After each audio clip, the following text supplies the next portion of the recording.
Does to Smith. Jabari for three and the win. Yeah! He got it!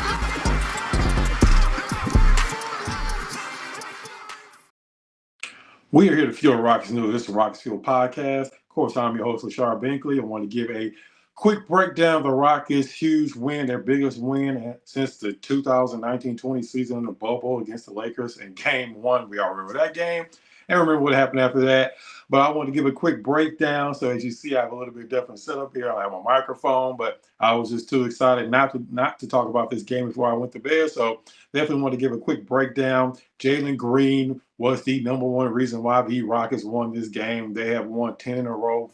Their longest winning streak since the 2017-18 season, of course, when they won a franchise record 65 games and took the Golden State Warriors to the brink in the Western Conference Finals. But we won't go too far into that because that'll just bring down the mood. But again, Jalen Green, 37 points, 10 rebounds. He had 7 assists, and he was the number one reason why the Rockets were able to end the game because the Rockets started off fast. One was up 15-2, but then OKC eventually started to take control of the game, and they actually took control of the game in the second half and led for most of the second half. And Jalen Green was the reason why the Rockets were able to stay within 5.7 points.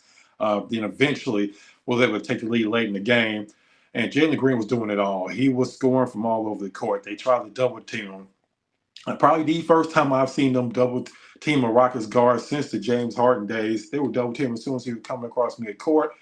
And for a little bit, it was working, but eventually he was able to figure it out, and he was able to take advantage of it as the Rockets spread out the court. And Jalen Green is playing like a top 5 player in the league. He has been a top 5 player in the month of March, and tonight he looked like the best player in the league with the way he was controlling the offense, the way he kept bringing the Rockets back. And it wasn't just his scoring, it was also his passing. He had the great pass out to Jabari Smith with a huge three towards the end of the game. He had a couple of great passes in overtime, and he also played really good defense. He had that great block when the guy who was guarding did a spin move, and somehow he was able to turn his body and still get the block at the rim. He had a great defensive effort against Luke Dort in overtime when OKC was trying to cut into the lead. Jalen Green kind of did everything tonight. And I know a lot of people were saying, well, this is what Jalen Green do every March. This isn't the same Jalen Green. This isn't the Jalen Green we saw the last 2 years when the Rockets were already out of the playoffs and they were just putting up meaningless stats. This is a Jalen Green we're seeing winning in games that really matter for the Houston Rockets, games they absolutely have to have because they won tonight, so that's back-to-back wins for the Golden State Warriors. So the Rockets absolutely have to win this game. There was no SGA for Oklahoma City, so I know a lot of people were saying that the Rockets caught a break, but you also have to remember the Rockets haven't had Tari Eason for most of the season. They haven't had Alperen Sengun for several weeks now, and they haven't had Cam Whitmore for around the same amount of time. So the Rockets are playing about 3 of their top 6 or 7 players on their entire team. So when you say the Rockets caught a break, teams have been catching a break for pretty much the last several weeks, but the Rockets are still winning. Like I said, they've only winning streak since the 2017-18 season. And also you have to think about another thing is the Rockets are in pressure-packed situations. They haven't been in pressure-packed situations since probably since the bubble. That's the last time the Rockets have been in pressure-packed situation because you got to think about the Rockets have had seasons of 17 wins, 20 wins, and 22 wins.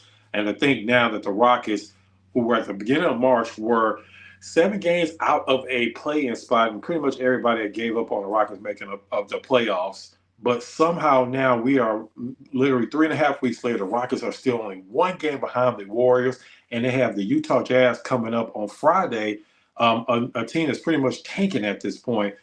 So now you have your 10 straight wins. We also cannot forget about Thompson, who was just great around the basket. He was getting all the 50-50 loose balls. He was Jalen Green's outlet a lot of times when they were double teaming him out at midcourt. He was making all the shots around the basket. He had a career high in points tonight. Can't forget about Dylan Brooks, who struggled earlier, but hit those 2 huge threes in overtime that kind of put the Rockets out in front, something you always want to do. You want to be leading in overtime, especially on the road, because you want the other team to be chasing you, and you don't want to have that pressure of trying to come back in overtime. So Dylan Brooks had those huge 2 threes.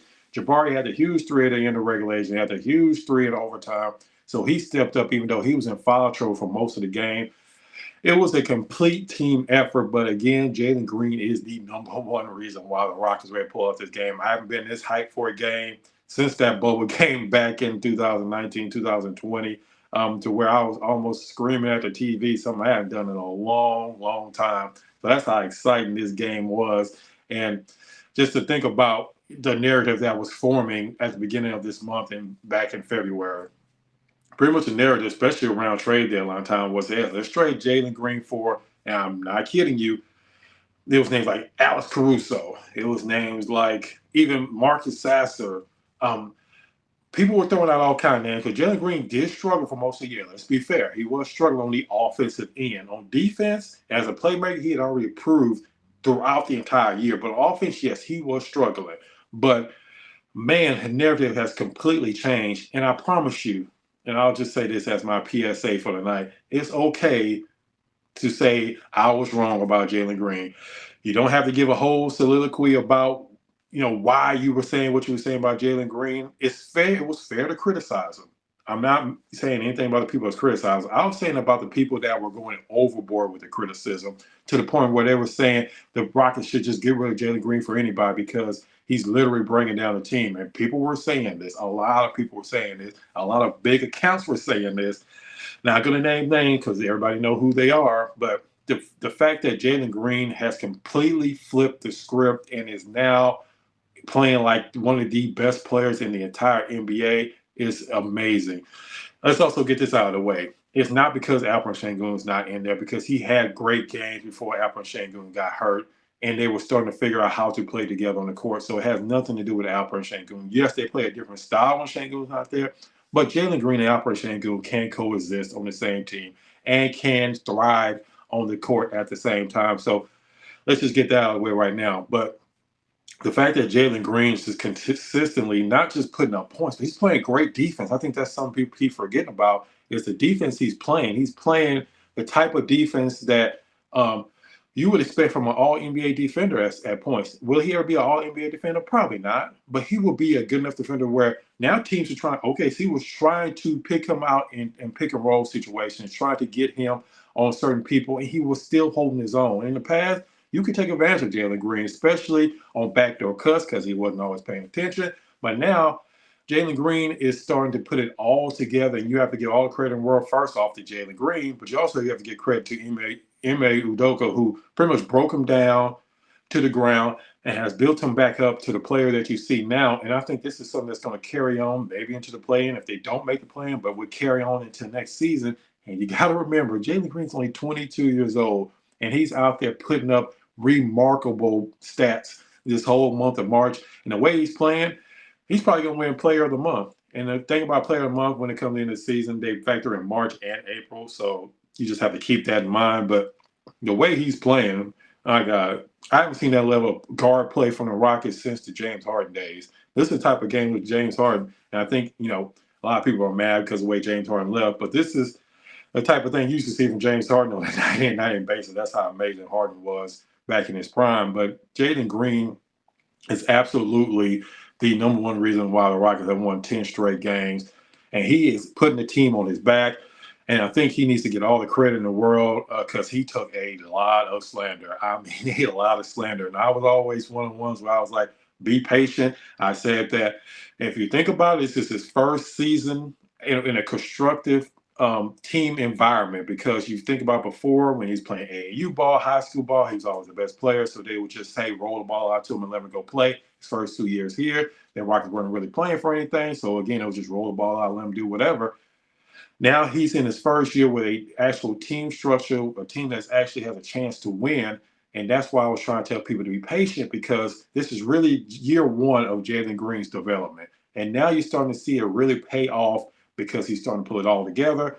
And it's not hey, I'm trying to tell you, I told you so, but I just want to let people know not to always go overboard with these young players, because it takes guards a lot longer to develop in the NBA than it does big men, because big men are close to the basket. They can still do things like rebound and block shots that kind of make up for their offensive deficiencies. But with a guard, you're pretty much looking at them most of the time as offensive players. So it takes them a little bit more time. So the fact that Jalen Green's doing what he's doing is pretty amazing. And now, like I said, you have Utah come up on Friday in a huge game against the Dallas Mavericks on Sunday at home at the Toyota Center. If you had to put money on it, of course, you expect the Rockets to win. on Friday. It's not guaranteed, but you expect them to go into that Sunday game with 11 straight, and they have a couple more before the absolutely humongous game against the Golden State Warriors on April 4th in Houston. I will absolutely be at that game. I will be at every single home game during the season, so I'll be bringing you pre and post game for every single game. It'll be up on our YouTube page. As usual, we appreciate all the support. We appreciate everybody that continues to come to the channel. If you haven't subscribed, please subscribe. Please hit that like button. That helps with the algorithm. We're getting closer to 2,000 subscribers. And also, we are getting closer to being one of the leaders when it comes to Rockets news, and we definitely absolutely want to do that. So like I said, make sure you leave some comments down in the comment section. Let us know what you think about Jalen Green completely flipping the narrative. Do you think Jalen Green is taking that next step now? And also let me know, is this the most exciting game you've seen from the Rockets since that bubble game against the Lakers? Let me know how excited you were watching this game. Were you yelling and screaming at the TV like I was? Let us know down in the comments. As usual, we appreciate the support. And make sure you check us out for the next episode of Rockets Fuel Podcast.